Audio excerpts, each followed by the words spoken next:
ठीक है, तो मतलब अगर मार्केट करेक्ट कर रही है तो मैक्सिमम आने वाले दिनों में 25,200 के आसपास आ सकती है। ऊपर से 400 पॉइंट की गिरावट हो सकती है। अब hello everyone, welcome back to the video. इस वीडियो में बात करेंगे निफ्टी और बैंक निफ्टी के बारे में। साथ ही साथ गाइस हम बात करने वाले हैं सेंसेक्स और गाइस मेरे पास ना एक सेफ इन्वेस्टमेंट का ऑप्शन है जो कि है गोल्ड का। ठीक है, लास्ट कुछ टाइम में 5-6% की गिरावट देखने को मिली है और अगर आपको याद होगा तो हमने कुछ टाइम पहले गोल्ड पर एक वीडियो भी बनाई थी, उसके प्रॉपर प्राइस एक्शन को समझा था। तो आज वो थोड़ा रिपीट करेंगे एंड तक, तो वीडियो को एंड तक ज़रूर देखना। गाइस यहाँ पे हम बात करने वाले हैं निफ्टी के बारे में। ठीक है, निफ्टी में गाइस अगर आप देखोगे बहुत बढ़िया रैली हमको यहाँ पे देखने को मिल रही है। ठीक है, जैसे कि अगर आपको याद होगा मैंने आपको बोला था 13 जून से लेके 25 जून जो है ओवरऑल मार्केट आपकी बुलिश है। ठीक है, वहां से अगर आप देखोगे 13 जून से मार्केट 25 जून ऑलमोस्ट यहाँ 800 पॉइंट आगे थे। इसके बाद का जो गाइस मेरा व्यू था, मैंने आपको बोला था 26 जून से लेके 4 जुलाई तक आपका जो व्यू है वो मेरा बियरिश था ओवरऑल। ठीक है, लेकिन यहाँ से मार्केट जो है वो काफ़ी ज़्यादा ऊपर आ गई है। गाइज़ इस सिनेरियो में और इस सिनेरियो में फ़र्क है। देखो ये दोनों ना चीज़ें एस्ट्रोलॉजी की हैं।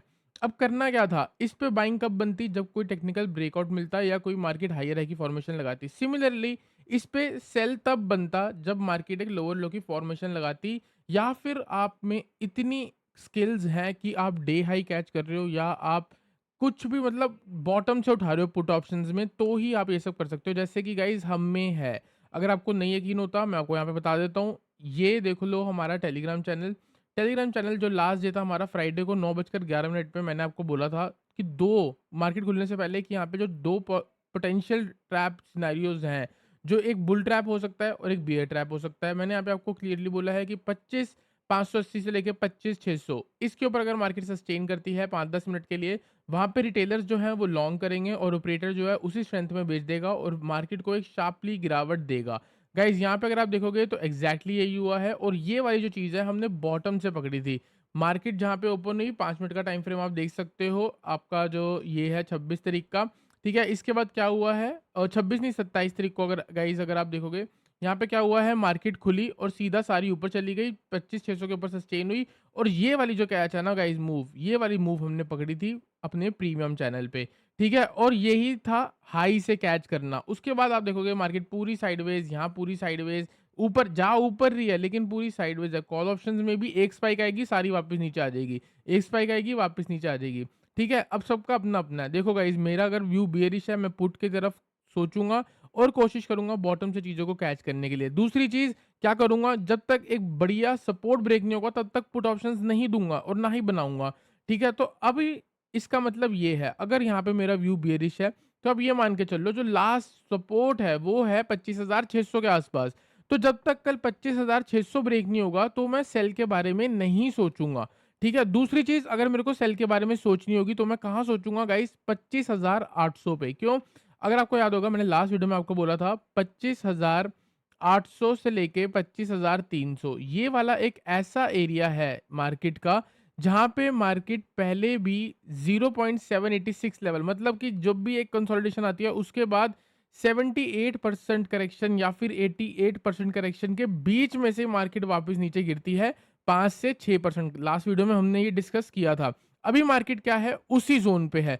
तो आप ये मान के चल लो अभी भी 1-2 दिन जो है वो मैं थोड़ा बहुत नेगेटिव ही सोचूँगा, बाइंग साइड पे नहीं सोचूँगा। लेकिन अगर बाइंग साइड पे जा रही होगी तो व्यू को हम न्यूट्रल रख के कॉल ऑप्शंस पे भी ट्रेड करेंगे, तो यहाँ पे जो हम हैं अभी न्यूट्रल रहने वाले हैं गाइस। दूसरी चीज़ अगर आप देखोगे गाइस एस्ट्रोलॉजी के बारे में बात कर लेते हैं। जितने भी लोग नए जुड़े हैं, हो सकता है 2-4 दिन में जो नए लोग जुड़े हैं उनको इस चीज़ से विश्वास नहीं हो रहा होगा, वो इस चीज़ पे नहीं उठ रहे होंगे।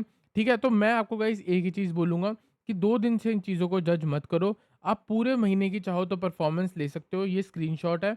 आप यहाँ पे इसका स्क्रीनशॉट ले सकते हो, एक-एक दिन का, ये सारा है। और गाइस ये चीज़ जो है ना हम मंथ के स्टार्ट होने से पहले बना देते हैं। ये जून है, पीछे अगर आप देखोगे तो यहाँ पे आपको क्या दिखेगा, ये पूरा मई का है। आप स्क्रीनशॉट देख लो और यहाँ पे ना आप ये चीज़ देखना जो रॉन्ग है वो सिर्फ़ 4 दिन आते हैं मैक्सिमम। ठीक है, उसके बाद गाइस अगर आप देखोगे ये रहा आपका अप्रैल का, आप अप्रैल में भी देख सकते हो कितने दिन रॉन्ग हुए हैं। 3 दिन रॉन्ग हुए हैं, बाकी दिन करेक्ट थे। उसके बाद गाइस ये पूरा मार्च का है, आप मार्च में देख सकते हो 4 दिन यहाँ पे रॉन्ग देखने को मिल रहे हैं, बाकी सारे दिन करेक्ट है। कोई बात नहीं, आप इसका सारा एक-एक दिन का आप बैक टेस्ट करोगे आपको सही लगेगा। ये है आपका फ़ेब मंथ का, आप चाहो तो इसका भी स्क्रीनशॉट ले सकते हो, इसमें भी 4 दिन गलत हुए हैं। अभी जो करंट चल रहा है जून का, जून में देख सकते हो 1 दिन आपका थर्सडे 5 जून को रॉन्ग हुआ उसके बाद गाइस अगर आप देखोगे पिछले 2 हफ्ते बहुत सही चला था। उसके बाद यहाँ पे आपका थर्सडे 19 जून को रॉन्ग हुआ है क्योंकि मार्केट नेगेटिव में क्लोज़ हो गई थी और अभी 2 दिन बैक टू बैक रॉन्ग हुआ है और अभी जो है हमारा 30 जून। अभी आप देखोगे यहाँ पे शीट 7 है और शीट 9 है। ये मैं आपको नहीं दिखा सकता क्योंकि एक प्रीमियम कंटेंट है, मैंने आपको पहले ही बताया है। शीट 7 में जुलाई का मैं पहले बना चुका हूँ और शीट 9 में अगस्त का मैं पहले ही बना चुका हूँ, ठीक है? अगर आपको बाय करना हो, किसी बंदे को अगर विश्वास है तो बाय कर सकता है, अगर नहीं है तो आप 1 महीना और इसको फ़ोकस करो, कोई दिक्कत वाली बात नहीं है। आप इसकी और एक्यूरेसी चेक कर लो, जब आपको सही लगे तब आप इसको जॉइन कर लेना, ठीक है गाइज़? तो यहाँ पे हम बात करने वाले हैं निफ्टी के बारे में। निफ्टी में बहुत सिंपल है, बहुत अच्छा ट्रेड बन रहा है। 1 आवर के टाइम फ्रेम पे गाइज़ मैं आपको दिखाऊँगा तो मार्केट कहीं बीच में इम्बैलेंस छोड़ आई है। दूसरी चीज़ अगर आप देखोगे इस लो से हमको एक ट्रेंड लाइन बनती हुई दिख रही है। इस ट्रेंड लाइन पे टच हो जाए तो बहुत बढ़िया बात है, ठीक है? तो मतलब अगर मार्केट करेक्ट कर रही है तो मैक्सिमम आने वाले दिनों में 25,200 के आस-पास आ सकती है। ऊपर से 400 पॉइंट की गिरावट हो सकती है। अब क्या सीन है यहाँ पे, ऊपर स्पेस जो है ना गाइज़, ऊपर मार्केट में जो स्पेस है वो थोड़ी कम है, नीचे जो थोड़ी स्पेस है वो ज़्यादा है, ठीक है? यहाँ पे हम क्या करने वाले हैं, एक रेंज बनाएँगे। नीचे अगर आप देखोगे ये एक इम्बैलेंस है। इम्बैलेंस वाला ज़ोन अगर मैं यहाँ पे बताऊँ आपको तो रफ़ली 25,475 से लेके 25,435, तो ये लेवल मार्क कर लो। 25,475 से लेके 25,435 मतलब कि अगर मार्केट यहाँ से गिरती है, इस ज़ोन पे आती है, तो हो सकता है यहाँ से एक बार बाउंस आ जाए। तो ये लेवल आपका रहेगा एक सपोर्ट, ठीक है? तो आपको जब भी मार्केट में फॉल दिखती है, तो आप एक बार यहाँ पे आके बाइंग के बारे में सोच सकते हो। दूसरी चीज़, अगर मार्केट ये भी ब्रेक कर जाती है, तो एक शार्प पैनिक फॉल आ सकती है, जैसे ये आई थी, यहाँ पे आ सकती है और उसके बाद जो लेवल होगा, वो कहीं न कहीं 25,100 का रहेगा। आपको डाउन साइड के लिए भी रेडी रहना है, आपको अप साइड के लिए भी रेडी रहना है। अप साइड के लिए गाइस मैं आपको कहना चाहूँगा, अगर मार्केट में देखो क्या है, impulse move, correction, impulse move, correction, impulse move, correction, impulse move और अब कौन-सी आनी चाहिए? करेक्शन। तो ये करेक्शन अगर आती है तो एक सपोर्ट ये रहा, दूसरा सपोर्ट ये रहा, बात खत्म। यहाँ से बाइंग करेंगे और यहाँ से बाइंग करेंगे, इसके बीच में हम सिर्फ़ और सिर्फ़ सेल के बारे में सोचेंगे और हम बाइंग कब करेंगे? अगर थोड़ी बहुत भी नीचे से करेक्शन करके ये वाला हाई ब्रेक करती है अब मार्केट, 25,650 के ऊपर अगर सस्टेन करती है, तो हम बाइंग के बारे में सोचेंगे। टारगेट होगा 25,700 का, 25,750 का एंड 25,800 का। गाइस 25,800 स्ट्रॉन्ग रेसिस्टेंस है, 0.886 लेवल है फिबोनाची का। अगर आपको नहीं पता, आपको लास्ट वीडियो देखनी चाहिए, आपको समझ आ जाएगा, मैं बार-बार रिपीट नहीं करूँगा, ठीक है? तो 25,800 जो है वो स्ट्रॉन्ग रेसिस्टेंस है। तो अभी आपको यहाँ पे क्या करना है, वेट। अभी आपको वेट करना है, 5 मिनट के टाइम फ्रेम पे चलेंगे, आपको दिख रहा होगा एंड में मार्केट ने एक रेंज बनाई है। इस रेंज में लास्ट स्विंग है आपका 25,600 के आसपास और एक स्विंग है आपका 25,650 का हाई। 25,650 के ऊपर बाइंग है, 25,600 के नीचे शॉर्ट है। 25,600 के नीचे अगर मार्केट निकलती है तो मैक्सिमम टारगेट आपका 25,475 से लेके 25,435 वो वाला जोन बनेगा और ये अपने आप में एक सपोर्ट एरिया होगा। हो सकता है मार्केट एक शार्प गिरावट देके वापस ऊपर आ जाए। देखो क्या होगा, अगर फ्लैट खुलती है और मार्केट नीचे जा रही है, आप ज़रूर सेल साइड में ट्रेड करना, लेकिन क्विकली एग्ज़िट करना। क्यों? क्योंकि नीचे जाएगी, यहाँ पे बहुत लोग एक सबको लगेगा कि करेक्शन हो रही है, करेक्शन हो रही है, लेकिन मार्केट इतनी ईज़ी नहीं है। एक वापस पुल बैक दे देगी लोगों का स्टॉप लॉस उड़ाने के लिए और फिर वापस नीचे आ जाएगी। तो जब तक ऐसी ट्रैपिंग नहीं होगी ना, तब तक हमको एक बढ़िया अप मूव नहीं मिलेगी या बढ़िया गिरावट नहीं मिलेगी। अप मूव में गाइस अगर आप देखोगे, मेरे को यहाँ पे क्या दिख रहा है, अगर ये हाई ब्रेक होता है, ये इसके ऊपर बहुत लोग होंगे जो बाइंग करेंगे। मैं भी आपको कह रहा हूँ टेक्निकली बाइंग बनती है, लेकिन वेट करके। सीधा ऊपर ब्रेक होता है, 2-4 मिनट सस्टेन होती है, वापस अंदर आ जाती है, बाइंग नहीं बनती। ये एक ट्रैप होता है। ये ट्रैप मैंने आपको पहले भी दिखाया है, मैं आपको अभी भी दिखा रहा हूँ। जैसे कि आप ये देख सकते हो, ये एक हाई ब्रेक हुआ, थोड़ी ऊपर गई, वापस अंदर आ गई, तो कहीं भी नहीं गई। मार्केट साइडवेज़ खड़ी रहेगी, जिन्होंने कॉल बाय करी थी उनके स्टॉप लॉस हिट हो गए। ठीक है? तो ये आपका सिनेरियो हो गया कि इसके ऊपर अगर सस्टेन करके वापस अंदर आ जाए, तो हम एक बार सेल कर लेंगे। मतलब कि 25,650 का अगर ब्रेक हुआ और वापस अंदर आ गई, तो हम फिर शॉर्ट करेंगे। टारगेट होगा हमारा यही रेंज का 25,600 के आसपास और अगर यहाँ से हमने कैच कर ली और ये भी ब्रेक हो गया, तो शार्प गिरावट हमको देखने को मिल जाएगी 25,500 तक की।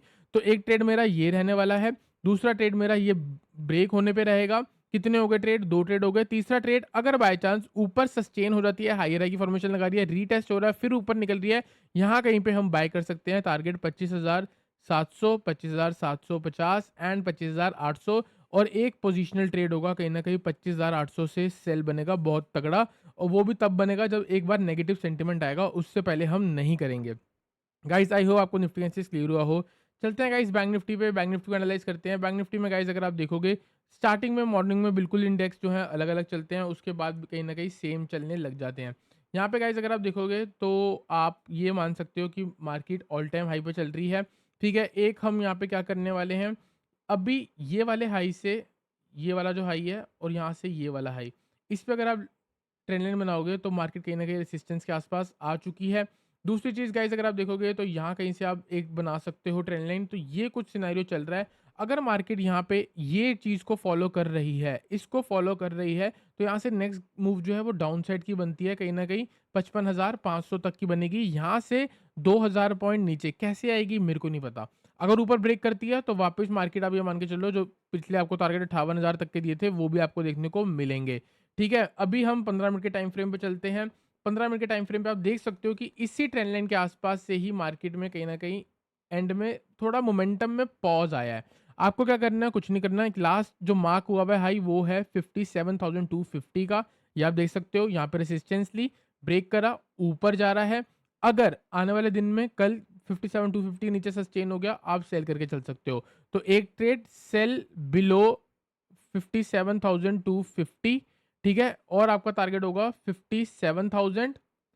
ठीक है, उसके बाद टारगेट होने वाला आपका 56,850 के अराउंड। तो एक ट्रेड आपका ये हो गया। नीचे से ट्रेंड लाइन जा रही है तो कहीं ना कहीं यहीं सपोर्ट लेके वापस ऊपर आ सकती है। एक पैनिक सेल आएगा गाइज अगर ये वाला लो ब्रेक होता है, 56,500 के नीचे ही पैनिक सेल आएगा। अगर यहाँ पे एक सेल भी आएगा तो आप उसमें अपना प्रॉफिट बुक करो, और जैसे ही रिवर्सल आ रहा होगा तो उसमें बाइंग के बारे में सोच सकते हो। ठीक है, तो मतलब कि अगर नीचे जाना है, एक यहाँ से बाउंस आना चाहिए और फिर यहाँ कहीं पे लोअर लो की फॉर्मेशन लग के मार्केट को कहीं न कहीं 55,800 के आसपास आ जाना चाहिए, एक करेक्शन बनती है।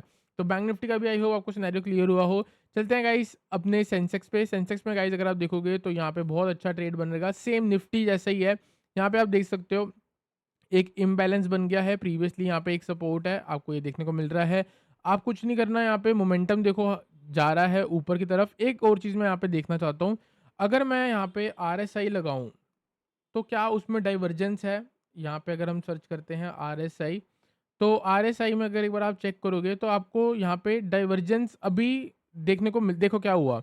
डाइवर्जेंस का मतलब क्या होता है कि प्राइस जो है ना वो हायर हाई लगा रहा है, ठीक है? और आपकी जो आरएसआई है उसमें हायर हाई लग रहे हैं या फिर एक लोअर हाई लग रहा है, वो आपको चेक करना पड़ेगा। जैसे कि यहाँ पे गाइस अगर आप देखोगे मार्केट का हाई 83,000, इस वाली कैंडल का हाई देखोगे, इस वाली कैंडल का हाई है 83,380, ठीक है? और यहाँ पे आरएसआई का चल रही है ऑलमोस्ट ये वाला स्विंग हाई है। कितना हो गया आपका ये वाला स्विंग हाई आरएसआई पे? एक बार मैं यहाँ पे आरएसआई का नंबर इसको हटाऊंगा तो आपको नंबर दिखेगा यहाँ पे, कहीं ना कहीं आपको ये रहा, यहाँ पे आपको आरएसआई का नंबर आएगा। तो इधर अगर आप देखोगे 76 है, 76.9, ऑलमोस्ट 77 मान लो। उसके बाद एक नया स्विंग हाई लगा है ये, और यहाँ पे गाइस अगर आप देखोगे 72 है।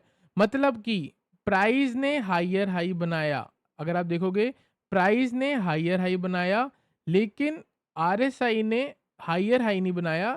हाई जो है या तो वो फ्लैट है या तो वो थोड़ा बहुत नीचे है। इसका मतलब ये है कि जब भी ये एक आरएसआई डाइवर्जेंस स्ट्रेटजी होती है, आप आरएसआई पे भी अपना ट्रेंड लाइन लगाओ, आप प्राइस पे भी ट्रेंड लाइन लगाओ। अगर ये ब्रेक हो जाए, जैसे कि यहाँ पे देख लो आरएसआई पे ट्रेंड लाइन पीछे से ब्रेक डाउन होते हुए दिख रही है। अगर यहाँ पे प्राइस में डाउनफॉल आ जाए या फिर आप देख सकते हो प्राइस में आपको एक ट्रेंड लाइन ब्रेकडाउन देखने को मिल जाए, तो ये एक परफेक्ट स्ट्रैटेजी है। आरएसआई डाइवर्जेंस स्ट्रैटेजी इसको बोलते हैं। अगर आपको यकीन नहीं होता, आपका लिए फर्स्ट पहली बार वर्ड है, मेरे को लगता है सबने सुना होगा। नहीं है तो फिर आप यूट्यूब पे आरएसआई डाइवर्जेंस स्ट्रैटेजी लिख दो, कोई ना कोई सिखा रहा होगा। ये मैंने भी सिखा रखी है, बहुत पुरानी स्ट्रैटेजी है ये। ठीक है, लोग ये चेक करते हैं। ठीक है, तो यहाँ पे सिनेरियो एक है, लास्ट स्विंग 84,000 का एक राउंड लेवल है। अगर कल मार्केट 84,000 के नीचे मंडे को सस्टेन करती है तो ही आपको शॉर्ट करना पड़ेगा। 84,000 के नीचे अगर सस्टेन करती है तो आपका फर्स्ट टारगेट रहेगा 83,800, 83,500 एंड 83,400। इंट्राडे में इतना ही रखेंगे। और उसके बाद अगर मार्केट यहाँ के क्लोज हो जाती है तो अगले दिन ट्यूसडे तक का तो अपने आप ही डाउनवर्ड का सिनेरियो बन जाएगा, और वहाँ से अगर मार्केट गिरती है तो फिर से आपका 83,000 तक आ सकती है। कंडीशन ये है कि कल भी गिरावट होनी चाहिए और परसों भी गिरावट होनी चाहिए, तो जाके 83,000 आएगा। वरना अगर यही ट्रेंड आगे कंटिन्यू होगा तो 84,000 के ऊपर अगर सस्टेन भी हो रही होगी, हम बाइंग के बारे में सोच लेंगे और 84,200 और 84,400 को इनने कहीं छोटा सा स्कैल्प लेके एग्जिट करेंगे। गाइस आरएसआई डाइवर्जेंस आप देख सकते हो, प्राइस हायर हाई बना रहा है लेकिन आरएसआई हायर हाई नहीं बना रही है, इसका मतलब कहीं न कहीं यहाँ पे एक करेक्शन आ सकती है। ठीक है, अब बायस नहीं हूँ, कुछ भी नहीं हूँ, यहाँ पे जो चार्ट्स बोल रहे हैं वही मैं आपको बता रहा हूँ। दोनों साइड में न्यूट्रल हूँ, कहीं बाइंग आएगी तो बाइंग करेंगे और गिरावट आती है तो वो भी कर लेंगे, हम सेल भी कर लेंगे। गाइस बात करने वाले हैं एक बार हम अपने गोल्ड के बारे में। गोल्ड का गाइस अगर आप यहाँ पे चार्ट देखोगे, मैं आपको एक बार चार्ट ढंग से क्लियर करा देता हूँ। आरएसआई हटा देते हैं, सिर्फ आप प्राइस पे फोकस करो और यहाँ पे हम ना वीकली टाइम फ्रेम पे चलेंगे ताकि और अच्छा क्लियर हो जाए। गाइस पिछले कुछ सालों से अगर आप गोल्ड देखोगे तो गोल्ड में एग्जैक्टली हुआ क्या? आपको गाइस 2017 में गोल्ड में 17% का फॉल देखने को मिला हाई से, और वहाँ से सिर्फ अपमूव ही देखने को मिली है और आप देख सकते हो प्राइस कहाँ तक चला गया। उसके बाद गाइस अगर आप देखोगे 2019 के बाद आपको 8% का फॉल मिला और 27% का जंप मिला।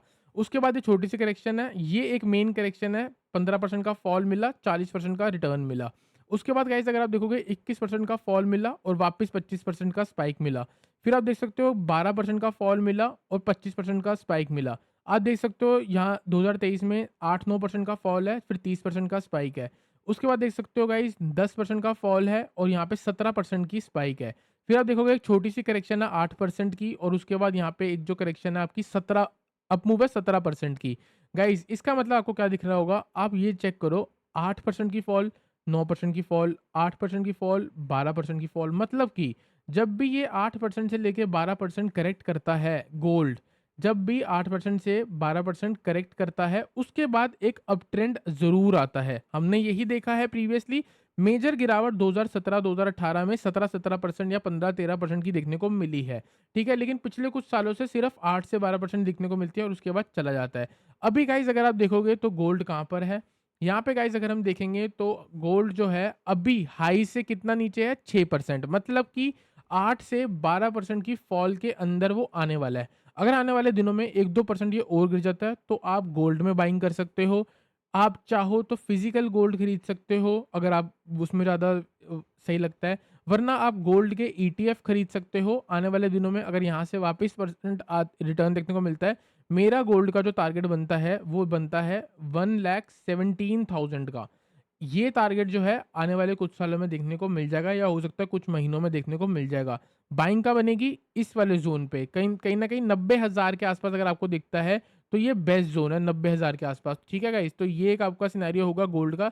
ये सेफ इन्वेस्टमेंट आपको पता है, गोल्ड ने आपको हमेशा रिटर्न दिया ही दिया है। अगर ये डिप आ रही है तो इस डिप का फ़ायदा उठाओ। तो गाइस आई होप आपको निफ्टी, बैंक निफ्टी का एनालिसिस क्लियर हुआ हो। वीडियो लाइक करना, चैनल को सब्सक्राइब करना।